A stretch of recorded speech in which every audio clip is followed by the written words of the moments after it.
ہم نے محبت کی پوری شدت سے، مکمل اخلاص کے ساتھ، لیکن جب وہ ساتھ چھوڑ گیا ہم نے سب کچھ چھوڑ دیا، حتیٰ کہ نماز بھی۔ We stopped praying because one person broke us۔ ہم نے سجدے چھوڑ دیے، ہم نے قرآن کو بند کر دیا، ہم نے رونا انسانوں کے لیے شروع کیا اور اللہ کے سامنے رونا بھول گئے۔ ہم نے گناہوں میں سکون تلاشنا شروع کیا، میوزک، حرام چیٹنگ، لونینس۔ ہم نے اپنے درد کا علاج مزید درد سے کیا۔ لیکن سوچیں، جس انسان نے ہمیں چھوڑا، کیا وہ کبھی رات کے پچھلے پہر میں ہمیں یاد کرتا ہے؟ But Allah does.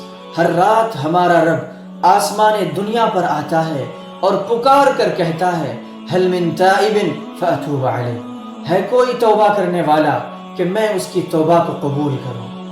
ہم نے جس کے لیے رب کو چھوڑا وہ تو کبھی واپس نہیں آئے گا، لیکن رب آج بھی میرا انتظار کر رہا ہے۔ نماز چھوڑنے سے وہ واپس نہیں آئے گا، لیکن اگر ہم سجدے میں واپس آ جائیں تو ہمارا دل ضرور لوٹ آئے گا۔